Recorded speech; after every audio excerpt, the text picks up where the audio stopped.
ಸ್ನೇಹಿತರೆ, ಮೊನ್ನೆ ತಾನೇ ಬೆಂಗಳೂರಿನ ಮಲ್ಲೇಶ್ವರಂನ ಬಿಜೆಪಿ ಕಚೇರಿಯಲ್ಲಿ ನಡೆದಂತಹ ಬಿಜೆಪಿಯ ಕೋರ್ ಕಮಿಟಿಯ ಸಭೆಯ ನಂತರ ರಾಜ್ಯದ ಬಿಜೆಪಿ ಉಸ್ತುವಾರಿಯಾಗಿರ್ತಕ್ಕಂಥ ರಾಧಾ ಮೋಹನ್ ದಾಸ್ ಅಗರ್ವಾಲ್ ಅವರು ಯಾವುದೇ ಕಾರಣಕ್ಕೂ ಕೂಡ ಪಕ್ಷದಲ್ಲಿ ಅಶಿಸ್ತನ್ನು ಸಹಿಸೋದಿಲ್ಲ.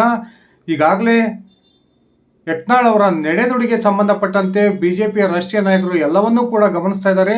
ಈಗ ಅವರ ಒಂದು ನಡೆನುಡಿಗೆ ಸಂಬಂಧಪಟ್ಟಂತೆ ಕಾರಣವನ್ನ ಕೇಳಿ ಶೋಕಾಸ್ ನೋಟಿಸ್ ಅನ್ನು ನಾವು ಈಗಾಗಲೇ ಜಾರಿ ಮಾಡಿದ್ದೀವಿ. ಆ ಶೋಕಾಸ್ ನೋಟಿಸ್ಗೆ ಯತ್ನಾಳ್ ಅವರು ಕೊಡ್ತಕ್ಕಂಥ ಉತ್ತರದ ನಂತರ ಯತ್ನಾಳ್ ಅವರ ವಿರುದ್ಧ ಸೂಕ್ತ ಕ್ರಮವನ್ನು ನಾವು ಕೈಗೊಳ್ತೀವಿ ಅನ್ನುವ ಒಂದು ಘೋಷಣೆಯನ್ನು ಮಾಡಿದ್ದಷ್ಟೇ ಅಲ್ಲದೆ ಯಾವುದೇ ಕಾರಣಕ್ಕೂ ಕೂಡ ರಾಜ್ಯದ ಬಿಜೆಪಿಯಲ್ಲಿ ನಾಯಕತ್ವ ಬದಲಾವಣೆ ಪ್ರಶ್ನೆ ಇಲ್ಲ. ಯಾರು ನಾಯಕತ್ವ ಬದಲಾವಣೆಯ ಆಗ್ರಹವನ್ನು ಮಾಡ್ತಾ ಇದ್ದಾರೋ ಅದು ಹಾಸ್ಯಾಸ್ಪದ ಅನ್ನುವ ಹೇಳಿಕೆಯನ್ನು ಕೊಡೋದ್ರ ಮೂಲಕ ಬಿಜೆಪಿಯ ಹೈಕಮಾಂಡ್ ಸಂಪೂರ್ಣವಾಗಿ ವಿಜಯೇಂದ್ರ ಅವರ ಬೆನ್ನಿಗೆ ನಿಂತಿದೆ ಅನ್ನುವ ಒಂದು ರೀತಿಯ ಭಾವನೆ ಬರುವ ಹೇಳಿಕೆಯನ್ನು ಕೊಟ್ಟಿದ್ರು. ಅದಾದ ನಂತರವೂ ಕೂಡ ಯತ್ನಾಳ್ ಅವರು ವಿಜಯೇಂದ್ರ ಅವರ ವಿರುದ್ಧ ವಾಗ್ದಾಳಿಯನ್ನು ಮುಂದುವರಿಸಿದ್ದು, ಬಿಜೆಪಿಯ ರಾಷ್ಟ್ರೀಯ ನಾಯಕರು ಕೂಡ ಈಗಾಗಲೇ ವಕ್ ವಿರುದ್ಧ ಯತ್ನಾಳ್ ಮತ್ತು ಟೀಮ್ ನಡೆಸ್ತಾ ಇರತಕ್ಕಂಥ ಒಂದು ಹೋರಾಟಕ್ಕೆ ಸಂಪೂರ್ಣ ಬೆಂಬಲವನ್ನು ಕೊಡೋದ್ರ ಮೂಲಕ ನಿಜಕ್ಕೂ ಕೂಡ ಬಿಜೆಪಿ ಹೈಕಮಾಂಡ್ ಯಾವ ರೀತಿಯ ನಡೆಯನ್ನು ಅನುಸರಿಸ್ತಾ ಇದೆ ಅನ್ನುವ ಒಂದು ಇದೀಗ ಅನುಮಾನ ಬಿಜೆಪಿ ಕಾರ್ಯಕರ್ತರಲ್ಲಿ ಒಂದು ರೀತಿಯ ಗೊಂದಲವನ್ನು ಉಂಟು ಮಾಡ್ತಾ ಇದೆ. ಇದೇ ಸಂದರ್ಭದಲ್ಲಿ ಯತ್ನಾಳ್ ಮತ್ತು ವಿಜಯೇಂದ್ರ ನಡುವಿನ ಒಂದು ಜಟಾಪಟಿಯಲ್ಲಿ ನಿಜಕ್ಕೂ ಕೂಡ ಯಾರ ಕೈ ಮೇಲಾಗಿದೆ ಅನ್ನೋ ಪ್ರಶ್ನೆ ಇದೀಗ ರಾಜ್ಯ ಬಿಜೆಪಿಯ ಕಾರ್ಯಕರ್ತರಲ್ಲಿ ಉಟ್ಕೊಂಡಿದೆ. ಈಗಾಗಲೇ ಯತ್ನಾಳ್ ಟೀಮ್ನವರು ಒಂದು ಮಾತನ್ನು ಹೇಳ್ತಾರೆ, ಜನವರಿಯ ಮಧ್ಯಭಾಗದ ವೇಳೆಗೆ ಬಿಜೆಪಿಯ ರಾಜ್ಯಾಧ್ಯಕ್ಷ ಹುದ್ದೆಯನ್ನು ಬದಲಾವಣೆ ಮಾಡಲಾಗುತ್ತೆ. ಆ ಮೂಲಕ ಬಿಜೆಪಿಯ ನಿಷ್ಠಾವಂತ ಹಿರಿಯ ಒಬ್ಬ ಕಾರ್ಯಕರ್ತರಿಗೆ ಈ ಹುದ್ದೆಯನ್ನು ಕೊಡಲಾಗುತ್ತೆ ಅನ್ನುವ ಮಾತನ್ನು ಹೇಳ್ತಾ ಇದ್ದಾರೆ.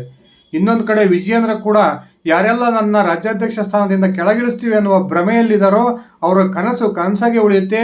ಯಾವುದೇ ಕಾರಣಕ್ಕೂ ಕೂಡ ರಾಜ್ಯದ ಬಿಜೆಪಿ ಅಧ್ಯಕ್ಷ ಹುದ್ದೆ ಬದಲಾವಣೆ ಆಗಲ್ಲ ಅನ್ನುವ ಹೇಳಿಕೆಯನ್ನು ಕೊಡೋದ್ರ ಮೂಲಕ ಕಾರ್ಯಕರ್ತರಲ್ಲಿ ಒಂದು ರೀತಿಯ ಗೊಂದಲವನ್ನು ಮೂಡಿಸ್ತಾ ಇದ್ದಾರೆ.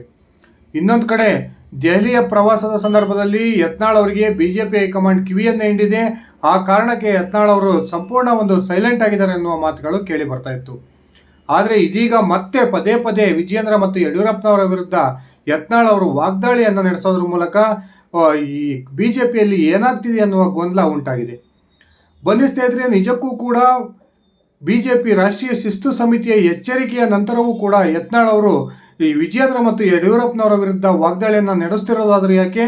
ನಿಜಕ್ಕೂ ಕೂಡ ಯತ್ನಾಳ್ ಬೆನ್ನಿಗೆ ನಿಂತಿರ್ತಕ್ಕಂಥ ಆ ಕಾಣದ ಕೈ ಯಾವುದು ಅನ್ನೋದನ್ನು ಒಂದ್ಸರಿ ತಿಳ್ಕೊಂಡು ಬರೋಣ.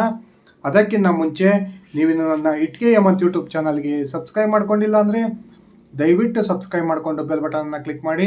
ನಾನು ಕೊಡ್ತಕ್ಕಂಥ ಮಾಹಿತಿ ನಿಮ್ಗೆ ಇಷ್ಟ ಆಗಿದ್ದರೆ ಈ ವಿಡಿಯೋಗೆ ಲೈಕ್ ಮಾಡಿ, ಶೇರ್ ಮಾಡಿ, ಕಮೆಂಟ್ ಮಾಡಿ. ಸ್ನೇಹಿತರೆ, ರಾಜ್ಯಾಧ್ಯಕ್ಷ BY ವಿಜಯೇಂದ್ರ ಅವರ ವಿರುದ್ಧ ಬಹಿರಂಗ ವಾಗ್ದಾಳಿಯನ್ನು ನಡೆಸ್ತಾ ಇದ್ದಂಥ ಯತ್ನಾಳ್ ಮತ್ತು ಟೀಮ್ನವರನ್ನು ಪಕ್ಷದಿಂದ ಉಚ್ಚಾಟನೆ ಮಾಡಬೇಕು ಅನ್ನುವ ಆಗ್ರಹವನ್ನು ಬಿಜೆಪಿಯ 39 ಸಂಘಟನಾತ್ಮಕ ಜಿಲ್ಲೆಗಳ ಒಂದು ಬಿಜೆಪಿ ಅಧ್ಯಕ್ಷರ ಪೈಕಿ ಸರಿಸುಮಾರು 32ಕ್ಕೂ ಹೆಚ್ಚು ಅಧ್ಯಕ್ಷರು ರಾಷ್ಟ್ರೀಯ ನಾಯಕರಿಗೆ ಒತ್ತಾಯವನ್ನು ಮಾಡಿದರು. ಇದೇ ವಿಚಾರಕ್ಕೆ ಸಂಬಂಧಪಟ್ಟಂತೆ ಮೊನ್ನೆ ಮಲ್ಲೇಶ್ವರಂನಲ್ಲಿ ನಡೆದಂತಹ ಕೋರ್ ಕಮಿಟಿಯ ಸಭೆಯ ನಂತರ ರಾಧಾ ಮೋಹನ್ ದಾಸ್ ಅಗರ್ವಾಲ್ ಕೂಡ ಯಾವುದೇ ಕಾರಣಕ್ಕೂ ನಾವು ಅಶಿಸ್ತನ್ನು ಸಹಿಸೋದಿಲ್ಲ, ರಾಜ್ಯದಲ್ಲಿ ಉತ್ತಮ ಒಂದು ನಾಯಕತ್ವ ಇದೆ, ಯಾರು ಉತ್ತಮರಾಗಿರ್ತಾರೋ ಅವರು ನಾಯಕತ್ವವನ್ನು ವಹಿಸ್ಕೊಳ್ತಾರೆ, ಸದ್ಯಕ್ಕೆ ನಮಗೆ ವಿಜಯೇಂದ್ರ ಅವರ ನಾಯಕತ್ವ ಉತ್ತಮ ಅನಿಸಿದೆ, ಅದಕ್ಕೆ ಅವ್ರನ್ನ ರಾಜ್ಯಾಧ್ಯಕ್ಷರನ್ನು ಮಾಡಿದ್ದೀವಿ ಅನ್ನುವ ಹೇಳಿಕೆಯನ್ನು ಕೊಡೋದ್ರ ಮೂಲಕ ಬಿಜೆಪಿ ಹೈಕಮಾಂಡ್ ಸಂಪೂರ್ಣವಾಗಿ ಈ ವಿಜಯೇಂದ್ರ ಅವರ ಪರವಾಗಿದೆ ಅನ್ನುವ ಭಾವನೆ ಬರೋ ರೀತಿಯ ಒಂದು ಸ್ಟೇಟ್ಮೆಂಟನ್ನು ಕೊಟ್ಟಿದ್ದನ್ನು ನಾವು ನೋಡಿದ್ವಿ. ರಾಧಾ ಮೋಹನ್ ದಾಸ್ ಅಗರ್ವಾಲ್ ಅವರು ಯಾವಾಗ ದೆಹಲಿಗೆ ವಾಪಸ್ ಆದರೋ ಅದಾದ ನಂತರ ಯತ್ನಾಳ್ ಅವರು ತಮ್ಮ ವಾಗ್ದಾಳಿಯನ್ನು ವಿಜಯೇಂದ್ರ ಅವರ ವಿರುದ್ಧ ಮುಂದುವರಿಸ್ತಾನೆ ಇದ್ದಾರೆ. ಇದು ನಿಜಕ್ಕೂ ಕೂಡ ಆಶ್ಚರ್ಯಕ್ಕೆ ಕಾರಣವಾಗಿದೆ. ಒಂದು ಕಡೆ ರಾಜ್ಯ ಉಸ್ತುವಾರಿಯವರು ಈ ರೀತಿ ಹೇಳಿಕೆಯನ್ನು ಕೊಟ್ಟರೆ ಯತ್ನಾಳ್ ಅವರು ಇನ್ನೊಂದು ಸ್ಟೇಟ್ಮೆಂಟನ್ನು ಕೊಡ್ತಾರೆ, ನನ್ನ ವಕ್ ವಿರುದ್ಧದ ಹೋರಾಟಕ್ಕೆ ರಾಷ್ಟ್ರೀಯ ಬಿಜೆಪಿ ನಾಯಕರ ಸಂಪೂರ್ಣ ಬೆಂಬಲ ಇದೆ, ಅದಷ್ಟೇ ಅಲ್ಲದೆ ರಾಜ್ಯ ಬಿಜೆಪಿಯಲ್ಲಿ ಕೊನೆಗೆ ಅಪ್ಪ ಮಗನ್ ಬಿಟ್ಟರೆ ಅವ್ರ ಜೊತೆಗೆ ಯಾರೂ ಉಳಿಯಲ್ಲ ಅನ್ನುವ ಒಂದು ಸ್ಫೋಟಕ ಹೇಳಿಕೆಯನ್ನು ಕೊಡೋದ್ರ ಮೂಲಕ ನಿಜಕ್ಕೂ ಕೂಡ ರಾಜ್ಯ ಬಿಜೆಪಿಯಲ್ಲಿ ಬಸನಗೌಡ ಪಾಟೀಲ್ ಟೀಮ್ನ ಒಂದು ಶಕ್ತಿ ಹೆಚ್ಚಾಗಿದೆಯಾ ಅನ್ನೋ ಅನುಮಾನ ಬರುವ ಒಂದು ಹೇಳಿಕೆಯನ್ನು ಕೊಟ್ಟಿದ್ದಾರೆ. ಇನ್ನೊಂದು ಕಡೆ ಈ ಇಬ್ಬರು ನಾಯಕರ ನಡುವಿನ ಜಟಾಪಟಿಗೆ ಸಂಬಂಧಪಟ್ಟಂತೆ ರಾಜ್ಯ ಬಿಜೆಪಿ ನಾಯಕರನ್ನ ಒಬ್ಬೊಬ್ಬರನ್ನಾಗಿ ಕರೆಸ್ಕೊಂಡಂತಹ ರಾಷ್ಟ್ರೀಯ ಬಿಜೆಪಿ ನಾಯಕರು ಈ ರಾಜ್ಯ ಬಿಜೆಪಿ ನಾಯಕರಿಂದ ವಿವರಣೆಗಳನ್ನು ಕೇಳಿದರು. ಈ ವಿವರಣೆ ಕೊಡತಕ್ಕಂಥ ಸಂದರ್ಭದಲ್ಲಿ ಯಡಿಯೂರಪ್ಪ ಮತ್ತು ವಿಜಯೇಂದ್ರ ಯಾರನ್ನೆಲ್ಲ ತಮ್ಮ ಬಳಗದವರು ತನ್ನ ಆಪ್ತರು ಅಂತ ನಂಬ್ಕೊಂಡಿದ್ರು ಅವರೆಲ್ಲರೂ ಕೂಡ ವಿಜಯೇಂದ್ರ ಅವರ ವಿರುದ್ಧ ಒಂದು ಹೇಳಿಕೆಗಳನ್ನು ತಮ್ಮ ಹೈಕಮಾಂಡ್ ಮುಂದೆ ಕೊಟ್ಟು ಬಂದಿದ್ದಾರೆ ಅನ್ನುವ ಒಂದು ಸ್ಫೋಟಕ ಮಾಹಿತಿ ಇದೀಗ ಸಿಗ್ತಾ ಇದೆ. ರಾಜ್ಯದ ವಿಧಾನಸಭೆಯ ವಿರೋಧ ಪಕ್ಷದ ನಾಯಕನ ಆಯ್ಕೆಯ ವಿಚಾರ ಸಂಬಂಧಪಟ್ಟಾಗ ಆಯ್ಕೆಯ ವಿಚಾರ ಬಂದಂಥ ಸಂದರ್ಭದಲ್ಲಿ ಆರ್ ಅಶೋಕ್ ಅವರ ಬೆನ್ನಿಗೆ ನಿಂತು ಯಡಿಯೂರಪ್ಪ ಮತ್ತು ವಿಜಯೇಂದ್ರ ಅವರು ಇವರೇ ರಾಜ್ಯದ ವಿಧಾನಸಭೆಯ ವಿರೋಧ ಪಕ್ಷದ ನಾಯಕರಾಗಬೇಕು ಅನ್ನುವ ಒಂದು ಒತ್ತಡವನ್ನು ರಾಷ್ಟ್ರೀಯ ನಾಯಕರ ಮೇಲೆ ಹಾಕೋದ್ರ ಮೂಲಕ ಆರ್ ಅಶೋಕ್ ಅವರನ್ನು ರಾಜ್ಯದ ವಿಧಾನಸಭೆಯ ವಿರೋಧ ಪಕ್ಷದ ನಾಯಕರನ್ನಾಗಿ ಮಾಡಿದರು. ಇದೀಗ ಮೊನ್ನೆ ದೆಹಲಿಯ ಪ್ರವಾಸವನ್ನು ಕೈಗೊಂಡಿದ್ದಂತಹ ಸಂದರ್ಭದಲ್ಲಿ ಅಶೋಕ್ ಅವರು ವಿಜಯೇಂದ್ರ ಅವರ ವಿರುದ್ಧ ಹೇಳಿಕೆಯನ್ನು ಕೊಟ್ಟು ಬಂದಿದ್ದಾರೆ ಅನ್ನೋ ಒಂದು ಸ್ಪಷ್ಟ ಮಾಹಿತಿಗಳು ಸಿಗ್ತಾ ಇದ್ದಾವೆ. ಅಶೋಕ್ ಅವರು ತಮ್ಮ ರಾಷ್ಟ್ರೀಯ ನಾಯಕರ ಮುಂದೆ ಹೇಳ್ತಾರೆ, ವಿಜಯೇಂದ್ರ ಅವರಿಗೆ ಅನುಭವದ ಕೊರತೆ ಇದೆ, ಅವರು ಕೇವಲ ಯುವ ಮಕ್ಕಳಿಗೆ ಇಡೀ ರಾಜ್ಯ ಬಿಜೆಪಿಯಲ್ಲಿ ಒಂದು ರೀತಿ ಮಣೆಯನ್ನು ಹಾಕ್ತಾ ಇದ್ದಾರೆ, ಹಿರಿಯ ನಾಯಕರ ಯಾವುದೇ ಒಂದು ಸಲಹೆ ಸೂಚನೆಗಳನ್ನು ತೆಗೆದುಕೊಳ್ತಾ ಇಲ್ಲ, ಹಿರಿಯ ನಾಯಕರನ್ನ ಪಕ್ಷದ ಸಂಘಟನೆಗೆ ಬಳಸ್ಕೊಳ್ತಿಲ್ಲ, ಇದರ ಬಗ್ಗೆ ಸೂಕ್ತ ನೀವು ನಿರ್ಧಾರವನ್ನು ತೆಗೆದುಕೊಳ್ಳೋದು ಉತ್ತಮ ಅನ್ನುವ ಹೇಳಿಕೆಯನ್ನು ಕೊಡೋದ್ರ ಮೂಲಕ ಒಂದು ರೀತಿ ಪರೋಕ್ಷವಾಗಿ ಯತ್ನಾಳ್ ಬೆನ್ನಿಗೆ ಅಶೋಕ್ ನಿಂತಿದ್ದಾರೆ ಅಂದರೆ ತಪ್ಪಾಗೋದಿಲ್ಲ. ಇನ್ನೊಂದು ಕಡೆ ಸಿ.ಟಿ. ರವಿ ಅವರು ಕೂಡ ದೆಹಲಿಯ ಪ್ರವಾಸವನ್ನು ಕೈಗೊಂಡಿದ್ರು. ಆ ಸಂದರ್ಭದಲ್ಲಿ ಬಿಜೆಪಿಯ ರಾಷ್ಟ್ರೀಯ ನಾಯಕರು ರಾಜ್ಯದಲ್ಲಿ ಏನೆಲ್ಲ ಬೆಳವಣಿಗೆಗಳಾಗ್ತಾ ಇದ್ದಾವೆ ಅನ್ನುವ ವಿವರಣೆಯನ್ನು ಕೇಳಿದಂತಹ ಸಂದರ್ಭದಲ್ಲಿ ಸಿ.ಟಿ. ರವಿ ಕೂಡ ಯತ್ನಾಳ್ ಅವರಿಗೆ ಬೆನ್ನಿಗೆ ನಿಂತು ಬ್ಯಾಟಿಂಗ್ ಅನ್ನು ಮಾಡಿದ್ದಾರೆ ಅನ್ನೋ ಒಂದು ಸ್ಪಷ್ಟ ಸೂಚನೆಗಳು ಸಿಗ್ತಾ ಇದಾವೆ. ಯತ್ನಾಳ್ ಈ ಕ್ಷಣದವರೆಗೂ ಕೂಡ ಪಕ್ಷ ವಿರೋಧಿ ಚಟುವಟಿಕೆಗಳನ್ನು ಮಾಡಿಲ್ಲ. ಅವ್ರು ಏನಿದ್ರು ವಿಜಯೇಂದ್ರ ಮತ್ತು ಯಡಿಯೂರಪ್ಪನವರ ಪರವಾಗಿ ವಿರುದ್ಧವಾಗಿ ಮಾತಾಡ್ತಾ ಇದ್ದಾರೆ. ಆ ಕಾರಣಕ್ಕೆ ಯತ್ನಾಳ್ ಅವರ ವಿರುದ್ಧ ಯಾವುದೇ ಕಠಿಣ ಕ್ರಮ ಬೇಡ ಅನ್ನುವ ಮಾತನ್ನು ತಮ್ಮ ರಾಷ್ಟ್ರೀಯ ನಾಯಕರ ಮುಂದೆ ಹೇಳೋದ್ರ ಮೂಲಕ ಸಿ.ಟಿ. ರವಿ ಕೂಡ ಯತ್ನಾಳ್ ಅವರ ಬೆನ್ನಿಗೆ ನಿಂತಿದ್ದಾರೆ ಅನ್ನುವ ಮಾತುಗಳು ಕೇಳಿ ಬರ್ತಾ ಇದ್ದಾವೆ.